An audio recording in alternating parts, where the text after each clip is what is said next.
Ronald James read नाम का एक व्यक्ति था जिसने अपनी हाई स्कूल पढ़ाई कंप्लीट कर रखी थी और उसने 25 सालों तक एक पेट्रोल पंप पे काम किया और 38 साल की उम्र में उसने एक $12,000 का घर खरीदा और फिर पूरी जिंदगी उसी घर में रहा। 40 साल की उम्र में उसकी पत्नी का देहांत हो जाता है और फिर वह एक वॉचमैन की नौकरी करता है और 2014 में जब वह मरता है तो उसके पास $8 मिलियन होते हैं, यानी कि इंडियन रुपीस में देखा जाए तो करीब 60 करोड़ रुपए। मरने से पहले वह एक वसीयत लिख कर जाता है जिसमें लिखा होता है कि $2 मिलियन उसके स्टेप किड्स को दिए जाए और बाकी के $6 मिलियन उसके पास के हॉस्पिटल और लाइब्रेरी में डोनेट कर दिए जाए। कैसे एक आम व्यक्ति आम जिंदगी जीते हुए करोड़ों रुपए अर्न कर लेता है, वो भी बिना किसी बिजनेस के। इन सब बातों को जानने से पहले हम एक और रियल लाइफ स्टोरी देखते हैं जिसका नाम है रिचर्ड फुस्कोन,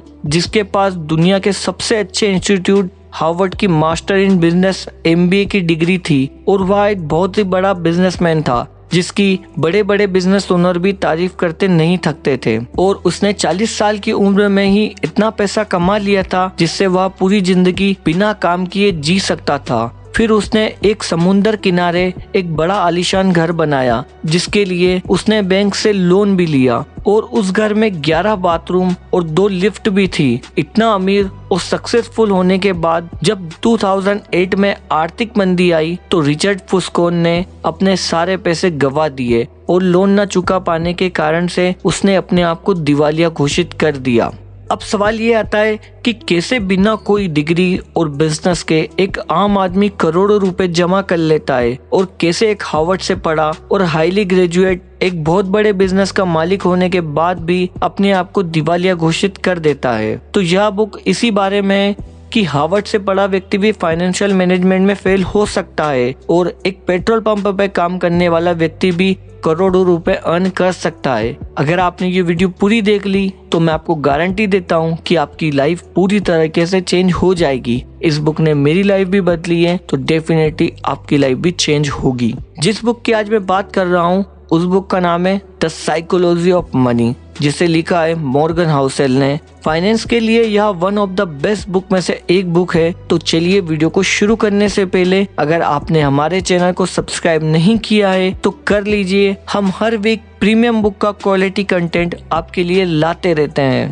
पहला पॉइंट है नो वन इज क्रेजी। काफी सारे लोग किसी कारण से अपना पैसा गवा देते हैं पर इसका ये मतलब नहीं कि उनको पैसों की समझ नहीं है। जैसा कि ऑथर बुक में कहते हैं कि नो वन इज क्रेजी। जब भी हम कोई डिसीजन लेते हैं तो हम हमारे प्रेजेंट और पास्ट से मिले एक्सपीरियंस और इन्फॉर्मेशन के बेस पर लेते हैं और जिस टाइम पे हम कोई भी डिसीजन लेते हैं वो हमारा बेस्ट डिसीजन होता है उस टाइम का।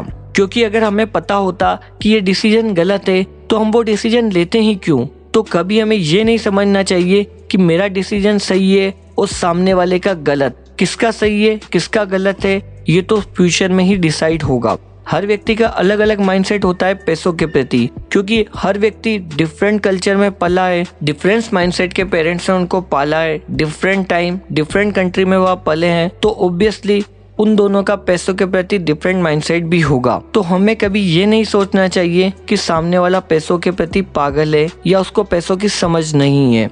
सेकंड है luck and risk. Luck and risk जैसे एक ही सिक्के के दो पहलू हैं। जहाँ लक है वहाँ रिस्क भी है और जहाँ रिस्क है वहाँ लक भी है। फॉर एग्जाम्पल सन 1968 में जब बिल गेट्स क्लास 10th में थे तब वह एक ऐसे स्कूल में पढ़ते थे जिसका नाम लेक साइड था, जो इकलौता उस टाइम का ऐसा स्कूल था जिसके पास कंप्यूटर था। और बिल गेट्स खुद यह बोलते हैं कि अगर मैं लेक साइड स्कूल में नहीं पढ़ता तो आज माइक्रोसॉफ्ट भी नहीं होता। सन 1968 में 303 मिलियन हाई स्कूल स्टूडेंट थे पूरे वर्ल्ड में, जिसमें से 18 मिलियन स्टूडेंट थे यूएस के और जिसमें से 300 स्टूडेंट लेक साइड स्कूल में पढ़ते थे। अगर यह देखा जाए तो 1 मिलियन बच्चे में से सिर्फ एक को ही कंप्यूटर एक्सेस मिलता था। और लक की बात यह है कि बिल गेट्स भी इन 300 बच्चों में से ही एक थे। तो ऑथर कहते हैं कि आज हम जो कुछ भी है उसमें कहीं ना कहीं हमारे लक का भी रोल है। तो अगर आज हमारी फाइनेंशियल कंडीशन अच्छी है तो हमें इस पर घमंड नहीं करना चाहिए, क्योंकि हो सकता है कल को हमारे पास कुछ भी ना रहे और हम सड़क पर आ जाएं। थर्ड पॉइंट है never enough. Popular novel case 22 के ऑथर जोसेफ हेलर एक बार एक पार्टी में गए।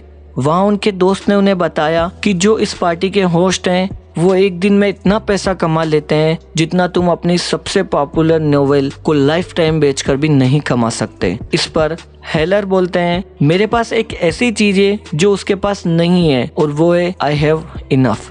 यानी कि मेरे पास जितना है मैं उसमें खुश हूँ, संतुष्ट हूँ। मैक्सिमम लोग यहीं आकर उलझ जाते हैं। वो अपने को किसी और से कंपेयर करने लग जाते हैं कि उसके पास तो इतना बड़ा घर है, उसके पास तो इतनी एक्सपेंसिव कार है, और इसी कंपैरिजन के चक्कर में आकर वो और ज्यादा पैसे कमाने में जुट जाते हैं। और कई बार तो कई लोग पैसों के चक्कर में इतना अंधे हो जाते हैं कि उनको सही गलत का पता ही नहीं चलता। वो अपना सब कुछ दांव पर लगा देते हैं, जैसे name, reputation, career, etcetera etcetera. यह सब लोग एक्चुअल में मूर्ख हैं और ये कभी सेटिस्फाइड नहीं होंगे अपने पैसों से। इनके पास जितना आए उतना कम है इनके लिए। तो तीसरा पॉइंट था नेवर इनफ। आपके पास जितना है उतने में खुश रहना सीखे। फोर्थ पॉइंट है कंपाउंडिंग। सिंपल भाषा में समझे तो कंपाउंडिंग किसे कहते हैं। मान लीजिए आपने 1 लाख रुपए इन्वेस्ट किए और उस पर आपको 20% पर एनम रिटर्न मिला, यानी कि 20,000 रुपए हर साल। जब आप नेक्स्ट ईयर आपको इंटरेस्ट मिलेगा वो आपको 1 लाख पर नहीं बल्कि 1,20,000 पर मिलेगा, यानी कि हर साल आपको आपके इंटरेस्ट पर भी इंटरेस्ट मिलेगा। और इसी को कंपाउंडिंग कहते हैं। अल्बर्ट आइंस्टाइन ने दुनिया का 8वां अजूबा कंपाउंडिंग को कहा है। वॉरेन बफेट भी आज इतने अमीर बन पाए उसका कारण है कंपाउंडिंग। वॉरेन बफेट एक कमाल के इन्वेस्टर तो है ही, लेकिन वो कमाल के इन्वेस्टर तब से हैं जब वो 10 साल के थे और तब से इन्वेस्टिंग कर रहे हैं, यानी कि 70 से 80 साल से वो इन्वेस्ट कर रहे हैं अपने पैसे को। वॉरेन बफेट की स्किल इन्वेस्टिंग है but secret is time. Warren Buffett दुनिया के सबसे अमीर इन्वेस्टर हैं लेकिन सबसे ग्रेट इन्वेस्टर नहीं है, क्योंकि वॉरेन का एनुअल रिटर्न 22% का है पर वहीं जिम सिमन का 66% है। 1988 से उनके पैसे 66% कंपाउंडिंग हुए हैं, जो कि वॉरेन बफेट से 3 टाइम ज्यादा है। पर फिर भी जिम सिमन सबसे अमीर इन्वेस्टर नहीं है, क्योंकि उन्होंने अपनी 50 की एज से इन्वेस्टिंग स्टार्ट की थी। वॉरेन बफेट की नेटवर्थ $101 बिलियन है जिस टाइम पे मैं ये वीडियो रिकॉर्ड कर रहा हूँ, लेकिन उन्होंने अपनी नेटवर्थ का $81 बिलियन अपने 65वें बर्थडे के बाद कमाया है। इन सब एग्जाम्पल का मतलब यह है कि आप कंपाउंडिंग की पावर को समझे और इसका पूरा लाभ उठाएं। 5वां है become wealthy versus stay wealthy. Jesse Livermore अपने टाइम के सबसे एक्सपर्ट ट्रेडर माने जाते थे। 30 साल की एज में ही उनके पास $100 मिलियन से भी ज्यादा पैसे थे। सन 1929 में जब मार्केट क्रैश हुआ था तब हजारों लोगों ने अपनी जान गंवा दी। तब जेसी लिवर ने $3 बिलियन का प्रॉफिट अर्न किया। दरअसल उन्होंने पहले ही पता लगा लिया था कि मार्केट क्रैश होने वाला है और उन्होंने अपने सारे पैसे निकाल लिए और बेट लगाई और एक दिन में $3 बिलियन कमा लिए।